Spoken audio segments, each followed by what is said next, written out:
नातेसंबंधातील निर्मलता, the क्लिन्सिंग of relationship.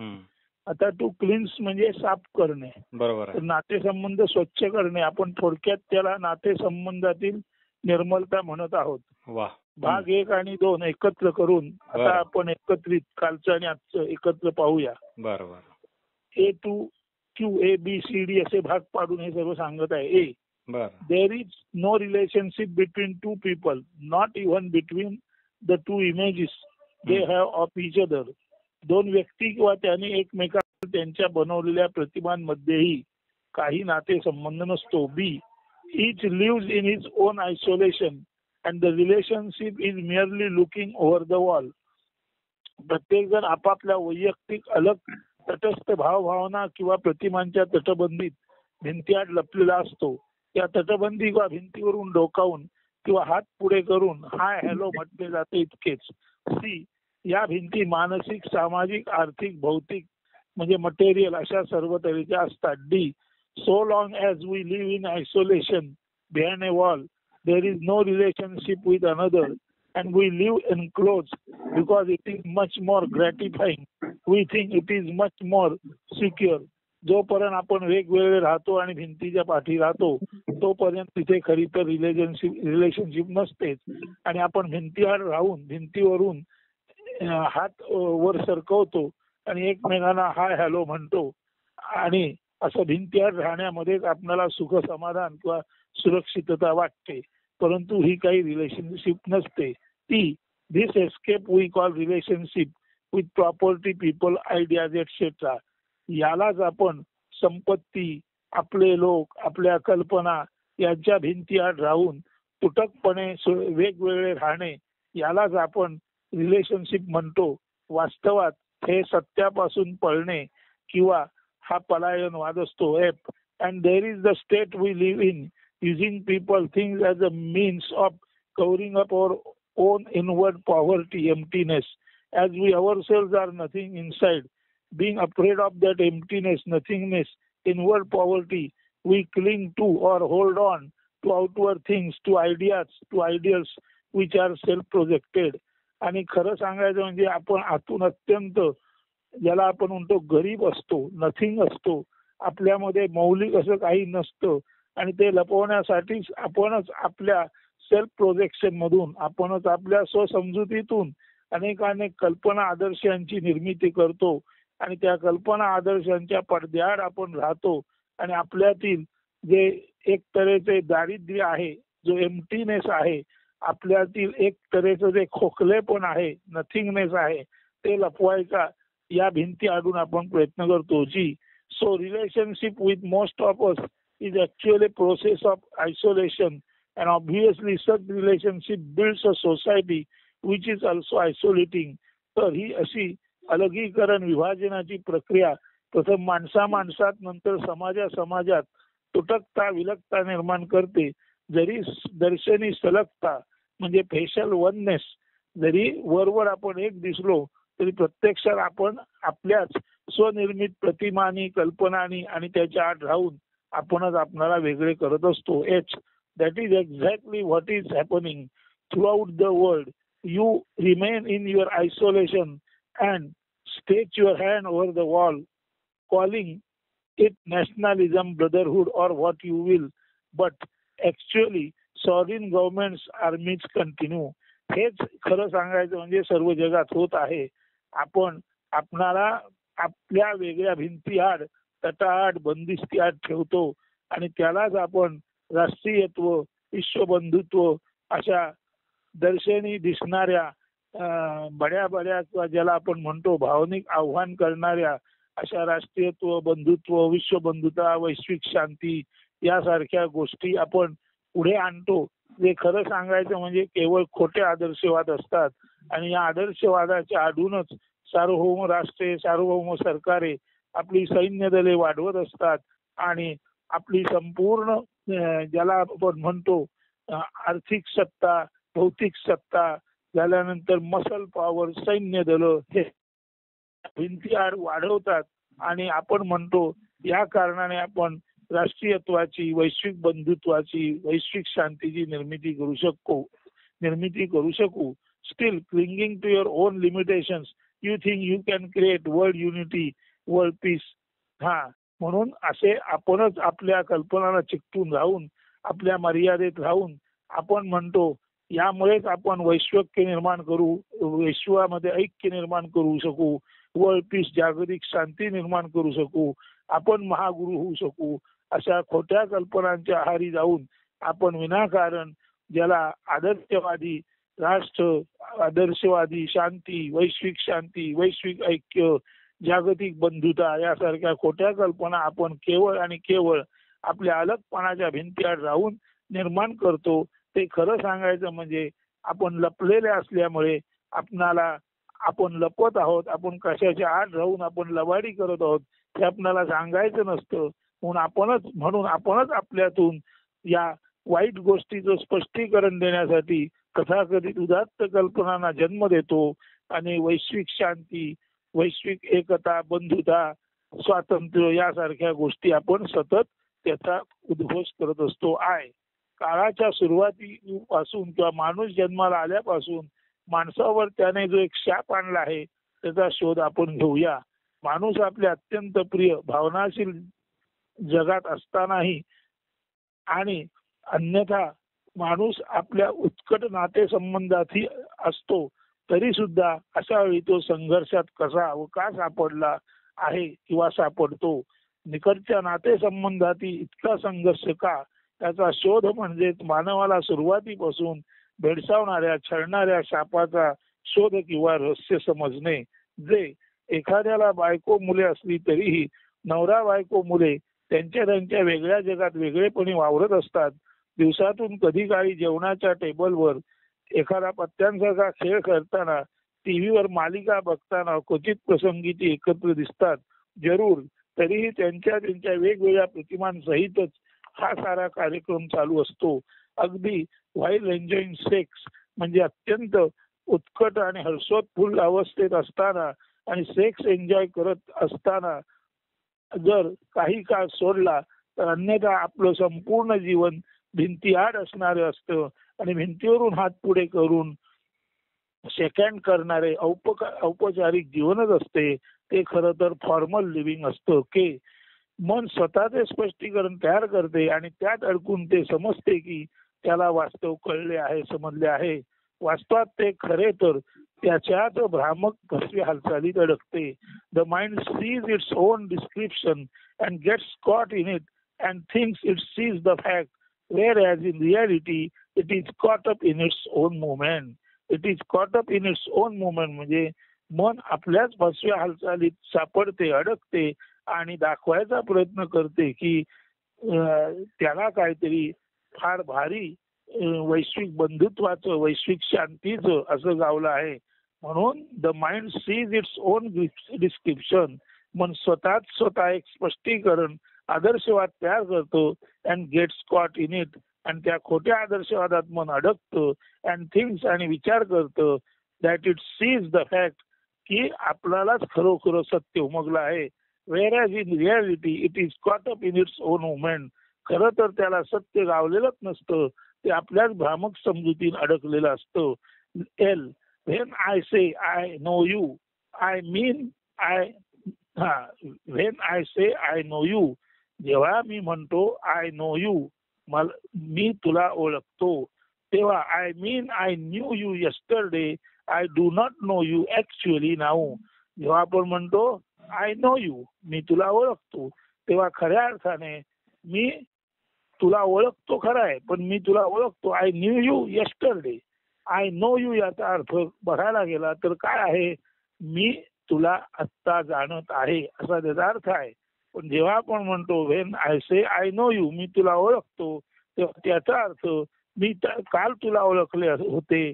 I do not know you actually now, मी तुला या क्षणी ओळखले असा त्याचा अर्थ होत नाही.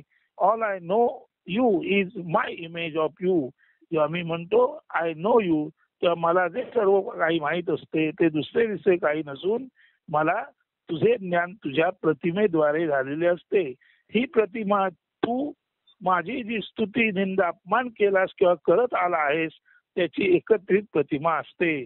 नवरा बायकोला म्हणतो आय नो यू, किंवा बायको नवऱ्याला म्हणते आय नो यू, तो आय नो यू याचा खरा अर्थ मी तुला कालच ओळखले आहे, आज अगदी या क्षणी मी तुला ओळखले असा होत नाही. कारण आय नो यू म्हणताना तुझ्या मनात माझ्याबद्दल असलेली प्रतिमा आणि माझ्या मनात तुझ्याबद्दल असलेली प्रतिमा, या दोन प्रतिमाच एकमेकांना ओळखतात. आणि प्रतिमा या भूतकालीन अनुभवावर, स्मृतीवर आधारित असल्याने आय नो यू हे वाक्य खरं तर भूतकाळाच्या दृष्टीने आहे. आय नो यू याचा खरा अर्थ मी तुला या क्षणी ओळखतो असा असला पाहिजे, पण तसं होत नाही. म्हणून when I say I know you, I mean I knew you yesterday. मी जेव्हा म्हणतो मी तुला ओळखतो, तेव्हा माझा त्याचा खरा अर्थ एवढाच असतो की मी काल तुला ओळखले. I do not know you actually now at all. मी या क्षणी मात्र तुला ओळखलेले नाही. All I know is my image of you. मला जे काही सर्व माहीत असते ते तुझ्याबद्दलची प्रतिमाच. ही प्रतिमा तू माझी जी स्तुती निंदा अपमान केलास किंवा करत आला आहेस त्याची एकत्रित प्रतिमा असते. हे सर्व माझ्या स्मृतीने तुझ्याबाबत धारण केलेले प्रतिमारूप चित्र असते. उलट पक्षी तूही तुझ्या बाजूने असाच प्रतिमांकित वागणारा, behaving according to your image about me असतोस. या सर्व परस्पर प्रतिमाच एकमेकांशी संवाद साधतात आणि आपण म्हणतो मी तुला नीट ओळखतो, ओळखून आहे वगैरे वगैरे. वास्तवात हे तर प्रतिमांशी चाललेले देवाणघेवाण स्वरूपाचे विनिमय संबंध असतात. This is called exchange between two images. म्हणून वास्तवात हे समजणे महत्वाचे आहे की तुम्ही तुमची पत्नी, तुमचा नवरा, शेजारी, तुमची मुले किंवा मूल, तुमचा समाज, तुमचा देश, नेते, राजकीय पुढारी, तुमचे देव याबाबत केवळ बौद्धिक दृष्ट्या नव्हे तर अत्यंत सरळ भावे, निर्मळ भावे, नेमकेपणे काय समजता. तुमचे वास्तविक सत्य आकलन काय. जर आपण अत्यंत तटस्थ साक्षी भावात असाल तर तुमच्या लक्षात येईल की केवळ पूर्वानुभव, स्मृती याद्वारे बनवलेल्या प्रतिमा आणि प्रतिमांशी असलेले प्रतिमांकित जीवन, लाईफ फुल विथ इमेजेस, हेच आहे तुमचे सध्याचे जीवन. जे फार खोलवर मुळात जाऊन तपासले तर ज्याला जीवनच म्हणता येत नाही, तर तो प्रतिमांचा चिखल आहे. हाच तो शाप जो मानवी जीवनाला त्याच्या जगातील पदार्पणाच्या पहिल्या दिवसापासून छळत आला आहे. जीवन म्हणजे नातेसंबंध, जे अनेकानेक बाबींशी संबंध आल्यावर त्यातून अभिव्यक्त होते. जीवन याचा अर्थच नातेसंबंध आहे. जीवन जेव्हा अनेकानेक बाबींशी, घटनांशी संबंधित होते तेव्हा त्या संबंधातून जे व्यक्त होते, अभिव्यक्त होते त्यालाच तर जीवन म्हणतात. जर आपणाला नातेसंबंध नीट समजून घ्यायचे असतील तर जीवनाच्या पूर्णतेचा, त्याच्या पूर्णत्वाने आस्वाद घेण्यासाठी आपणाजवळ पुरेशी क्षमता असणे गरजेचे आहे. आपणाजवळ we need adequate capacity of understanding to understand relation. म्हणून नातं समजण्यासाठी आपणाजवळ पुरेशी क्षमता असली पाहिजे, तरच आपल्याला नाते आणि नातेसंबंध कळू शकतील. नातेसंबंध हा खरे तर एक आरसा आहे ज्यामध्ये तुम्ही तुमचा शोध घेऊ शकता. नातेसंबंधाखेरीज तुम्ही नसताच असणे याचा अर्थच नातेसंबंधात असणे. To be is to be related. असणे म्हणजेच नात्यात असणे. You exist only in relationship, otherwise you do not exist. Existence has no meaning. तुम्ही you exist only in relationship, तुम्ही केवळ नातेसंबंधातच असता. अदरवाइज अन्यथा यू डू नॉट एक्झिस्ट. जर तुम्ही नातेसंबंधात नसाल तर तुम्ही अस्तित्वात आहात हे म्हणणंच चूक आहे. Existence has no meaning. नुसते असण्याला काहीच अर्थ नसतो. It is not because of what you think you are that you come into existence. You exist because you are related, and it is the lack of understanding of relationship that causes conflict. तुम्ही स्वतःबद्दल जे समजता, विचार करता, तुम्ही स्वतःबद्दल जे समजता, जो विचार करता म्हणून तुम्ही असता किंवा अस्तित्वात असता असे नसते. तर तुम्ही नातेसंबंधात असता म्हणूनच तुमचे असणे ज्याला जीवन म्हणतात ते असू शकते. अशा या नातेसंबंधाला नीट न समजून घेतल्यानेच मानवी संघर्ष जन्माला आला आहे. हे नीट समजून घ्या. जर नारायण पाटणकर म्हणे काय मी आहे याचा अर्थच मी आहे, माझे अस्तित्व हेच जीवन आहे, तर खोटं आहे. It is not because of what you think you are that you come into existence. You exist because you are related, and it is the lack of understanding of relationship that causes conflict. तुम्ही स्वतःबद्दल जे समजता, जो विचार करता, म्हणून तुम्ही असता किंवा अस्तित्वात असता असे नसते, तर तुम्ही नातेसंबंधात असता म्हणूनच तुमचे असणे किंवा जीवन असते. स्वाभाविक आहे, आई वडील नातेसंबंधात असतात म्हणूनच त्याच्या पोटी आपण आलेलो असतो. म्हणून प्रत्येकाचा जन्म हा नातेसंबंधातून झालेला आहे. मी नुसतं आहे म्हणजे माझं जीवन आहे असं नव्हे. जीवन हे मुळी नातेसंबंधातूनच संक्रमित होत असतं, पुढे पुढे जात असतं. म्हणून मी जसा आहे तोच मी नातेसंबंधात आहे, याचा अर्थ नीट समजून घ्या. माझं असणं किंवा मी अस्तित्वात असणं म्हणजेच माझ्या असण्याचं मूळ कारण नाही, तर माझं असण्याचं मूळ कारण हे नातेसंबंधच आहे. म्हणून परत एकदा समजून घ्या, तुम्ही स्वतःबद्दल जे समजता, विचार करता म्हणून तुम्ही असता किंवा अस्तित्वात असता असे नसते, तर तुम्ही नातेसंबंधात असता म्हणून तुमचे असणे जीवन असते. सारांश दोन जणांच्या ही आणि शी यांच्या नात्यातूनच तिसरा येत असतो, परत नवीन 2 जणांच्या नात्यातून पुढील येत असतो. अशा तऱ्हेने पुत्र प्रपौत्र ही संपूर्ण वृद्धी आहे मानवी जीवनातील, ती मुळात नातेसंबंधातूनच आलेली आहे. नातेसंबंध नसेल तर जीवन नाही. आपण नुसते आहोत, याला जीवन किंवा नातेसंबंध म्हणता येत नाही. म्हणून सर्व काही मानवी जीवन हे नातेसंबंधातूनच पुष्पित झालेले आहे, फुललेले आहे. आणि असं हे नातेसंबंधातून फुललेलं जीवन ज्याला नीट समजता आलं नाही, त्याच्याच जीवनात नेहमी मानवी संघर्षाला तोंड द्यावे लागते. आपण नातेसंबंधाच्या आरशात पाहताना जे आहे ते नेमकेपणे पाहू शकत नाही. जे आहे ते न पाहता आपण त्यापासून पळण्याचा, सुटका करण्याचा प्रयत्न करतो. आणि त्यासाठी खरा खोटा आदर्शवाद, तात्विक मुलामा पुढे करून आपले खरेपण किंवा नेकेड ट्रुथ, जे नागवे सत्य असते, त्याला आपण नकार देतो. सत्याला नकार म्हणजे आपण जे आहोत ते नेमके समजून न घेता चूक सुधारण्याच्या प्रक्रियेला, शुद्धी प्रक्रियेला, क्लिन्सिंगला दिलेला नकार होय किंवा केलेला विरोध होय. या साऱ्या गोष्टी श्रेष्ठ कनिष्ठ भाव, काळा गोरा, उच्च नीच भेदावेत, जातीय वर्णीय सांस्कृतिक श्रेष्ठतेच्या शिड्या, ह्या सर्व ओळखून त्या चुकीच्या आहेत हे समजून त्या न टाकणे, न सोडणे म्हणजेच खरे तर उणीवानाच श्रेष्ठतेचा मुलामा देण्याचा अश्लाघ्य अयोग्य प्रयत्न असतो. नातेसंबंध हा ताबडतोबीचा काळ असतो. लक्षात घ्या, नातेसंबंध हा ताबडतोबीचा काळ असतो. म्हणजे तुमचे आमचे नाते आहे, श्रोत्या आणि वक्त्याचे नाते आहे. ते कसे आहे? Relationship is an immediate present. म्हणजे आत्ता तुम्ही ऐकत आहात आणि आत्ता तुमच्याजवळ एक जण बोलत आहे, म्हणून वक्ता श्रोता हा नाते संबंध सुद्धा इमिजिएट प्रेझेंट आहे. So relationship is an immediate present. म्हणून नातेसंबंध म्हणजे ताबडतोबीचा वर्तमान. नातेसंबंध म्हणजे ताबडतोबीचा वर्तमान, येथे आणि आत्ताच जे आहे त्यालाच नातेसंबंधाचा काळ म्हणतात. So relationship is an immediate present. नातेसंबंध म्हणजे ताबडतोबीने इथल्या इथे जे हजर आहे ते, तुमच्या आमच्यामध्ये आत्ता जे उपस्थित आहे त्यालाच नातेसंबंध म्हणतात. म्हणून नातेसंबंध हा ताबडतोबीचा काळ असतो. Relationship is an immediate present.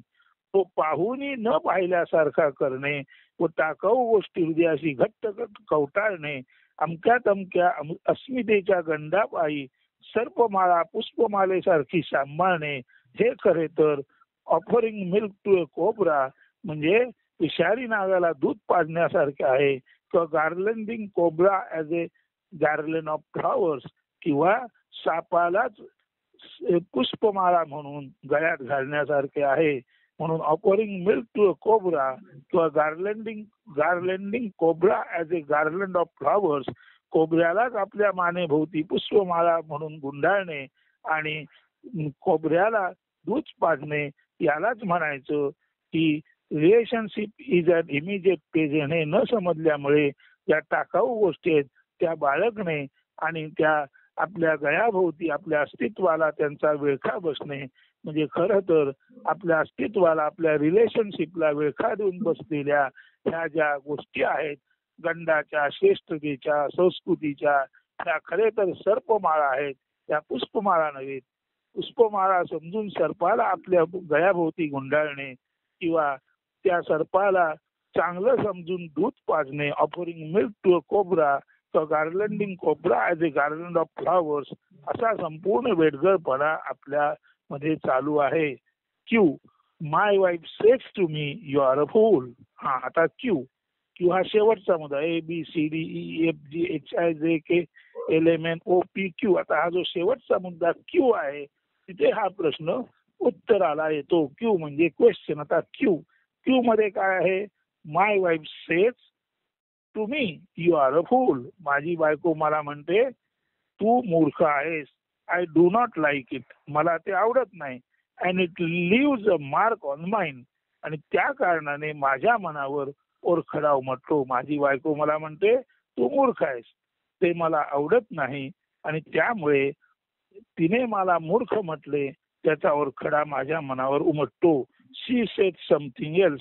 ती दुसरंही काहीतरी म्हणते. That also leaves a mark on mind. त्याचाही माझ्या मनावर ओरखडा उमटतो. These marks are the images of memory.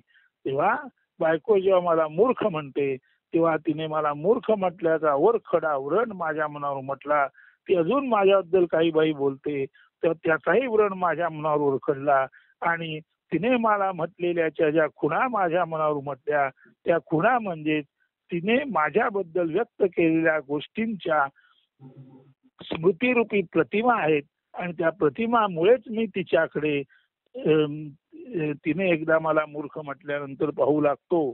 म्हणून my wife says to me you are a fool. I do not like it and it leaves a mark on mind. She says something else that also leaves a mark on my mind. माझ्या बायकोने मला मूर्ख म्हटल्यावर तिने केलेल्या विधानाच्या खुणा माझ्या मनावर उमटतात. ती अजून काही वाई बोलते त्याच्या सुद्धा खुणा माझ्या मनावर उमटतात. These marks are the images of memory. आणि या खुणा म्हणजे दुसरे दिसते काही नसून स्मृतींच्या त्या स्मृतिरूपी प्रतिमाच अशा त्या असतात. Now when she says to me you are a fool if at that very minute. आता पुढेही जेव्हा ती काहीतरी मला म्हणते यू आर ए फूल तू मूर्ख आहेस. If at that very minute. तर ती जेव्हा मला मूर्ख म्हणते त्या नेमक्या क्षणी त्या नेमक्या मिनिटाला आय एम अवेअर. जर मी चुकून नीट लक्ष देत असणारा असेल म्हणजे परत एकदा काहीतरी now when she says to me you are a fool if at that very minute I am aware. ती पुन्हा एकदा काहीतरी मला जेव्हा मूर्ख म्हणते तेव्हा यदा कदाचित त्या क्षणी मी पूर्ण दक्ष सावध असलो साक्षीत्वात असलो गिव्हिंग अटेन्शन तिच्या म्हणण्याकडे नीट लक्ष देत असेल तर then there is no marking at all. तर एकदा तिने बोलले तिच्याकडे मी लक्ष दिले आणि आता स्मृतीचा प्रश्न आला नाही माझ्या मनावर ओरखडा उमटला नाही. Then there is no marking at all. She may be right. ती म्हणते तू मूर्ख आहेस. माझं जर नीट लक्ष असेल तर मी म्हणतो शक्य आहे तुझं म्हणणं की मूर्ख आहे. एकदा काय जर ताबडतोब निस्तरलं गेलं तिथल्या तिथे त्याला रिस्पॉन्स दिला गेला तर मात्र माझ्या मनावर कुठली खूण उमटत नाही कुठली स्मृती राहत नाही आणि त्या स्मृतीद्वारे मी तिच्याकडे पाहणं हे प्रतिमांद्वारे प्रतिमेकडे पाहणं हा जो शाप आहे तो ताबडतोबी नसतो तो. So in attention breed images. म्हणून प्रतिभा का निर्माण होतात कारण आपण आपल्या सभोवती असणारी माणसं त्यांची आपल्याबद्दलची जी काय वागणूक ते आपल्याबद्दल जे काय म्हणतात तिकडे जर नीट लक्ष दिलं नाही त्याबाबत आपण इनअटेंटिव्ह म्हणजे बेसावध असलो तर आणि तरच प्रतिमा निर्माण होतात आणि प्रतिमाने पाहण्याचा हा शाप निर्माण होतो. So inattention breeds images. म्हणून पूर्ण लक्ष नसेल तर प्रतिमा निर्माण होतात. Attention frees the mind from the image. आणि पूर्ण लक्ष असेल तर मनाची प्रतिमेपासून मुक्ती होते. This is very simple. हे अत्यंत सोपे आहे. म्हणून जेव्हा आपण म्हणतो दिसते तसे नसते, तेव्हा असंही असू शकते की जे असते ते नेमके आपल्याला दिसत नाही. कदाचित सांस्कृतिक वा अन्य अस्मिता अहमभावापोटी किंवा त्याच्या आवरणांमुळे आवरणापलीकडील आपले नागवे रूप जे खरे तर अनेकानेक गंडांमुळे पोचलेले असते, तर त्यामुळे ते बिभत्सही असते. आपण पाहण्यास असमर्थ ठरतो.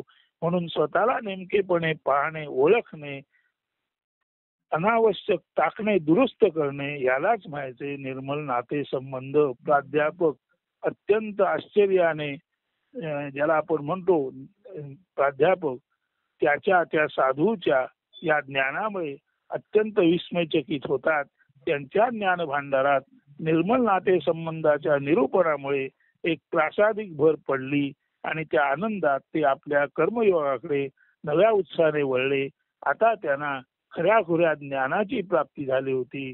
निर्मल नाते संबंध म्हणजे काय ते त्यांनी एकदाच नीट लक्ष दिले आणि आजपासून निर्मल नाते संबंधच त्यांच्याद्वारे त्यांच्या विद्यार्थ्यांशी आणि ते जिथे जिथे जातील त्या जगातील प्रत्येक व्यक्तीशी आजपासून त्यांच्याद्वारे निर्मल नाते संबंधाचंच निरूपण केलं जाणार आहे. नव्हे ते स्वतः निर्मल नाते संबंध असल्यामुळे ते आणि त्यांच्या भोवतीचं जग हे आता निर्मल नाते संबंधाने रसरशीत प्रासादिक राहणार आहे. असं आपणाला राहता येतं का? यासाठी निर्मल नाते संबंध, क्लिन्सिंग ऑफ रिलेशनशिप याचं चिंतन करा. काल आणि आज म्हणून 2 भागाचं हे एकत्रित चिंतन आहे. हे जर आपल्याला जमलं तर आपण आणि आपले नाते संबंध हे निर्मल राहतील आणि खऱ्या खोट्या भिंतीच्या आड राहून आपण खोट्या आदर्शवादाला जे चुचकारत असतो आणि जगद्गुरु, विश्वशांती, राष्ट्रीय एकता, अमुक तमुक वेगवेगळे आदर्शवाद तोंडात असतात आणि प्रत्यक्षात आपलं वर्तन मात्र याच्या विपरीत असतं. ते विपरीत वर्तन केलं तर कदाचित निर्मल नाते संबंध प्रस्थापित झाल्यामुळे जग जरी फार महान झालं नाही तरी जग सर्वांना जगण्यासाठी अतिशय सरळ, सुसंवादी आणि प्रेमाने भरलेलं होईल हे निश्चित. अस्तु. धन्यवाद. शुभ दिन.